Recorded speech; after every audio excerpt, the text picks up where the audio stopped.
go up. All right, so he's 20 years old. His name is Georgio Hado. He's the youngest Jamaican, I'm told, to fly solo from the United States to Jamaica. And he's right here to tell me why he wanted to fly in the first place. Morning, my friend. Welcome to Smile Jamaica, and congratulations. Morning. Thank you very much. Yeah, man. First time. First time on television? Yeah, live television, actually. Yeah? All right, just wave to everybody and get it out. Greetings, everybody. All right, you get it out now. You started this at Jamaica College, right? Yeah, from What first did you one. start at Jamaica College, and why did you want to start it? Re-flying.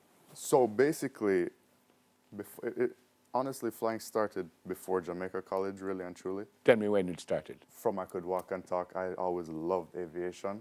And then when Why?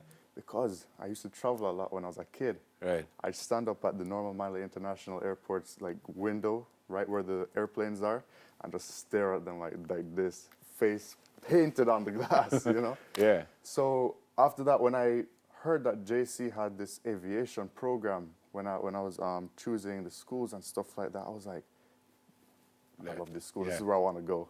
But you said you landed a plane. No, you 13. taxied a plane at 12, and Yes. you landed a plane at 13. Yep.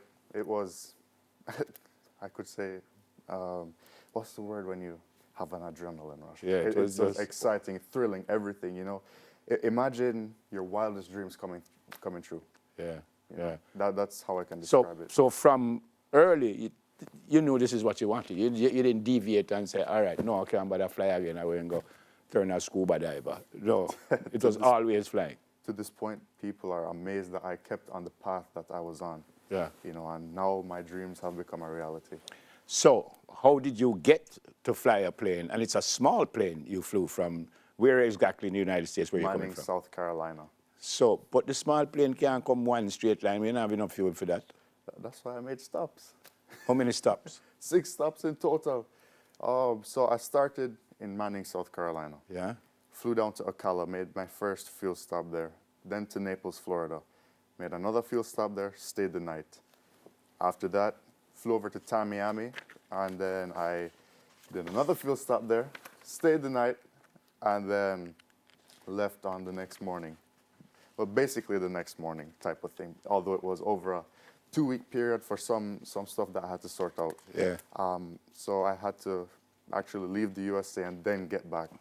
And then actually through that time period, I stayed about a week and to wait out weather because the weather is crazy up in Florida. So after that, I departed from Tamiami, went to the Exumas. Unfortunately, I didn't stay the night there. And then after that, I went to Great Inagua, and then that was where my 5th fuel stop was. Stayed the night, and then went to Haiti. I wanted to get out of there as soon as possible, you know. So fuel stop, and then direct to Jamaica. Yeah. Were you nervous? Yeah, when I was leaving the U.S., I was like, wow, I'm in this. Was this the first time you're doing a solo flight? No, actually, throughout flight training, You do a solo lot flights, of right. solo flights, but generally you don't fly. This is you coming in here? Yeah, that's landing at Normal Manley International, actually. Yeah. Plane look kind of shaky earlier, go and stay. Yeah, the breeze was blowing hard that day. This is fantastic. So what about the breeze? Because it's a small plane. A Cessna is a small plane, so it's not it never throw you all over. It's gonna slap you around. You know, you're flying at high altitudes, and the wind is such a big factor that basically influences the time it takes you to get somewhere and how much fuel you use. And you know, funny enough, the winds were basically perpendicular to my flight path, so it was basically either or in a sense of time and fuel consumption, but it wasn't too bad. Was there any time that you said, no, so we made a do, man, and you start fret up there and stuff, or no?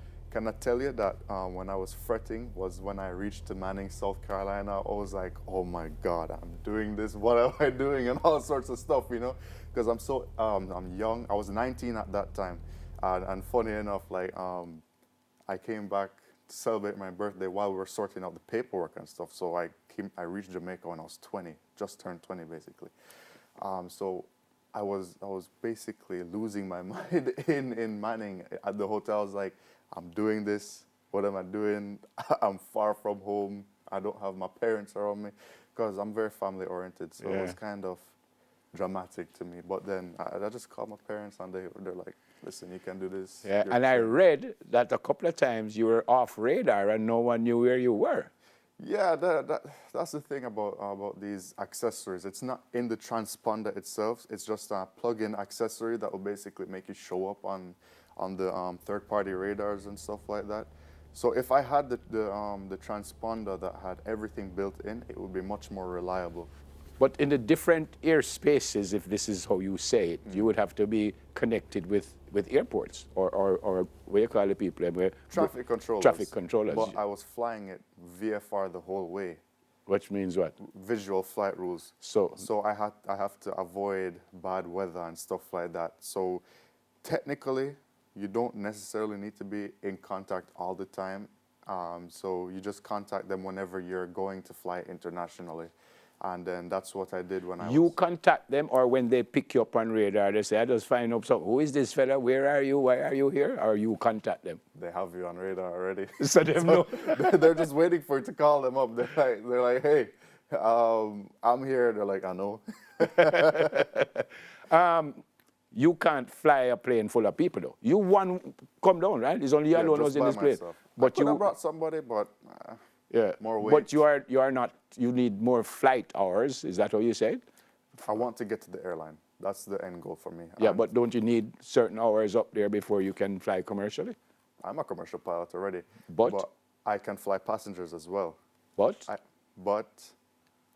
there's no limitations for how much passengers I can carry, really and truly. Right. I can get a type rating for a Boeing 787 and fly passengers on that.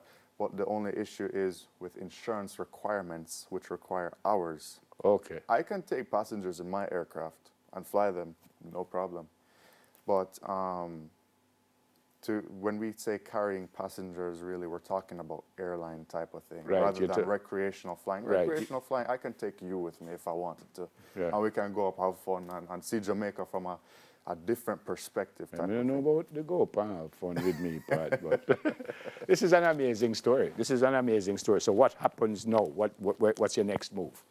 Right now, I'm just building my hours to get more flight experiences. I have only 295 hours. How many I need 1,500 hours to get to the airlines. Okay.